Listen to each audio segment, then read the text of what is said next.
AIDS. HIV adalah virus penyebab penyakit AIDS atau Acquired Immune Deficiency Syndrome. HIV kepanjangan dari Human Immunodeficiency Virus, suatu virus yang menyerang sistem kekebalan tubuh. Saat pertama kali terinfeksi HIV, penderitanya tidak menunjukkan gejala. Barulah saat virus berkembang tidak terkendali, berbagai infeksi datang bersamaan akibat daya tahan tubuh yang sangat lemah, dan infeksi HIV sudah berkembang menjadi AIDS. Jadi, AIDS sendiri ialah sekumpulan gejala berbagai infeksi, gengs. Geng sehat, perlu tahu juga tanda-tanda infeksi HIV/AIDS. Yang pertama, demam berulang. Gejala ini sama dengan demam pada umumnya, yaitu suhu tubuh sekitar 38-40 derajat Celcius. Selain itu, demam disertai dengan gejala ringan lain seperti kelelahan, muncul pembekakan pada kelenjar getah bening, serta sakit tenggorokan. Yang kedua, nyeri otot. Nyeri otot di sini berbeda dengan pegal-pegal akibat kelelahan setelah beraktivitas fisik. Penderita infeksi HIV akan mengalami nyeri otot dan kelelahan akibat serangan di HIV tahap awal. Yang ketiga, kelelahan. Respon inflamasi yang dihasilkan oleh sistem kekebalan tubuh bisa mengakibatkan lelah dan lesu pada tubuh. Kelelahan tersebut dapat menjadi tanda awal maupun infeksi HIV yang sudah lanjut. Yang keempat, ruam kulit. Ciri-ciri ini memang tidak selalu ada dan kemunculannya seringkali diabaikan karena ruam yang muncul hanya samar-samar, tidak seperti penyakit campak yang terlihat jelas. Yang kelima, penurunan berat badan. Menurunnya sistem kekebalan tubuh akibat infeksi HIV bisa menyebabkan berbagai gejala infeksi yang berdampak pada penurunan berat badan. Yang keenam, keringat malam. Bagi penderita HIV, tanda keringat malam akan terjadi walaupun saat tidak sedang melakukan aktivitas fisik apapun. Yang ketujuh, sakit tenggorokan.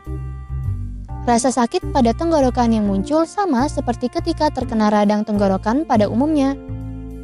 Yang kedelapan, kebingungan atau sulit berkonsentrasi. Penderita HIV kerap mengalami gangguan kognitif berupa kebingungan dan kesulitan berkonsentrasi. Penderita juga mengalami gangguan memori dan perilaku mudah marah atau mudah tersinggung. Bagaimana HIV ditularkan? Yang pertama, hubungan seks. Hubungan seks yang tidak aman yaitu berganti-ganti pasangan tanpa kondom atau hubungan seksual sesama pria merupakan faktor risiko utama penularan virus HIV. Yang kedua, penggunaan jarum suntik. HIV dapat ditularkan melalui pemakaian jarum suntik yang telah terkontaminasi dengan HIV. Misalnya pada pengguna narkoba suntik. Selain HIV, pemakaian jarum suntik secara bergantian memiliki risiko penularan virus lain seperti hepatitis. Yang ketiga, transfusi darah. Penularan HIV juga bisa disebabkan melalui transfusi darah. Tetapi, kejadian ini semakin jarang terjadi karena telah diterapkan screening darah donor yang ketat. Yang keempat, dari ibu hamil ke janin. Seorang ibu yang sedang hamil yang terinfeksi virus HIV dapat menularkannya ke bayi melalui kehamilan, persalinan maupun ASI. Namun, angka kasus ini sudah sangat menurun. Karena ibu hamil dengan HIV dianjurkan mengonsumsi obat antiretroviral yang telah terbukti efektif mencegah penularan ke bayi. Kamu bisa mencegah tertular HIV dengan menghindari semua faktor risiko penularan. Yang pertama, gunakan kondom jika berhubungan seksual tidak aman. Yang kedua, hindari seks bebas. Yang ketiga, hindari penggunaan jarum suntik bergantian. Dan yang keempat, sunat pada pria. Hidup dengan penyandang HIV. Apakah penderita HIV harus dikucilkan? Tentu tidak. HIV tidak ditularkan melalui penggunaan alat makan bersama, air liur, keringat, sentuhan, ciuman, gigitan nyamuk, atau bekas toilet. Kamu tidak perlu menjauhi mereka. Berikan dukungan kepada penyandang HIV atau ODA atau orang dengan HIV/AIDS sehingga mereka dapat minum obat teratur dan hidup normal layaknya orang tanpa HIV.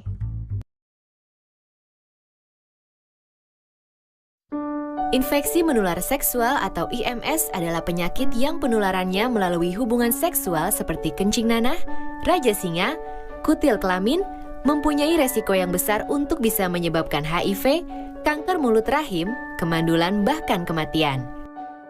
Hindari IMS dengan melakukan ABCD. A. Abstinensia atau hindari seks bebas. B. Bersikap setia dengan pasangan. C. Cegah penularan IMS pada pasangan dengan menggunakan kondom. Dan D. Deteksi dini serta hindari narkoba dan obat-obatan terlarang.